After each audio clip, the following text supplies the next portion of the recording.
بسم الله الرحمن الرحيم waxaa xarunta madaxtooyada qaranka fila Soomaaliya magaalada Muqdisho maanta ku soo gabagaboobay shirka golaha wada tashiga qaran waxaana ka soo baxay warmurtiyeed aan idin akhrin doono golaha wada tashiga qaran ayaa magaalada Muqdisho ku yeeshay shir laba maalmood socday shirka oo isugu yeeray madaxweynaha Jamhuuriyadda Federaalka Soomaaliya Mudane Xasan Sheekh Maxamuud waxaa ka soo qayb galay ra'iisul wasaaraha xukuumadda xilgaarsiinta ee Jamhuuriyadda Federaalka Soomaaliya Mudane Maxamed Xuseen Rooble madaxweynayaasha dawladaha xubnaha ka ah dawladda Federaalka Soomaaliya مدن سعيد عبد الله الدني مدن أحمد محمد إسلام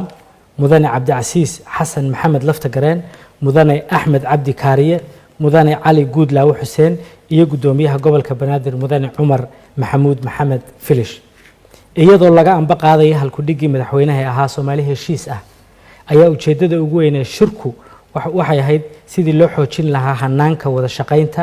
iyo wada tashiga oo ay ku dheehan tahay niyad wanaag kalsooni iyo is-aaminid wuxuu goluhu isla meel dhigay arrimaha horyeetabinta leh ee u baahan wada xaajood siyaasadeed ee hor yaalla muddaxilaadka 2022 ilaa 2026 goluhu wuxuu ugu horreyntii u hambaliyay madaxweynaha la doortay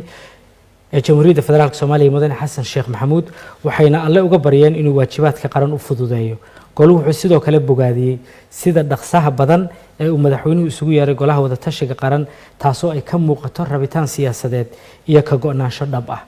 sidoo kale goluhu waxay ballan qaadeen inay si niyad sami ku jirto ula shaqayn doonaan madaxweynaha golaha wada tashiga qaran wuxuu isku raacay qodobadan soo socda dhamaystirka dhismaha dawladnimada Soomaaliya iyadoo la tixraacay lifaaqa heshiiskii 27 May ee sanadkii 2021 ee dhamaystirka dhismaha dawladnimada Soomaaliya ay golaha wada tashiga qaranku gaareen goluhu wuxuu isku raacay inuu diiradda saaro mudnaan gaar ahna siiyo arrimaha soo socda koow qabyatir iyo dhamaystir waqtiyeysan oo lagu dul dhiso guulihii hore looga gaaray dib u eegista dastuurka noqdana mid ay u wada dhan yihiin dhammaan heerarka dawladda iyo qaybaha bulshada labo goluhu wuxuu hoosta ka xariiqay ahmiyadda ay leedahay in la dhamaystiro hanaanka amniga qaranka sida dhismaha ciidanka iyo la dagaalanka argagixisada saddex goluhu wuxuu isla meel dhigay in la helo nidaam doorasho oo midaysan iyo doorasho dimuqraadi ah oo dalka ka dhacda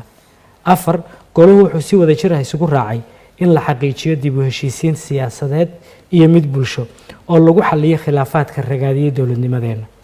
shan goluhu wuxuu isku raacay in mudnaan gaar ah la siiyo wada hadallada dawladda federaalka ah iyo Somaliland lix goluhu wuxuu ku heshiiyay taabagelinta dardargelinta iyo dhamaystirka hanaanka federaalka ah si uu u noqdo mid gaara ilaa heer degmo loona daadajiyo dawladnimada toddobo goluhu wuxuu isla qaatay dhamaystirka hanaan garsoor madax bannaan hufan isla markaana ha qabtiri kara baahida cadaaladeed ee shacabka Soomaaliyeed xaaladda abaaraha goluhu wuxuu isku raacay in si wada jir ah loogu gurmado dadka Soomaaliyeed ay abaaruhu saameeyeen loona diyaar garoobo ka hortagga masiibooyinka soo noqnoqda lana helo sidii xal waara looga gaari lahaa wuxuu kaloo goluhu ku baaqayaa in la mideeyo dadaalada wax looga qabanayo xaaladda abaaraha ee dalka ka taagan waxa kaloo goluhu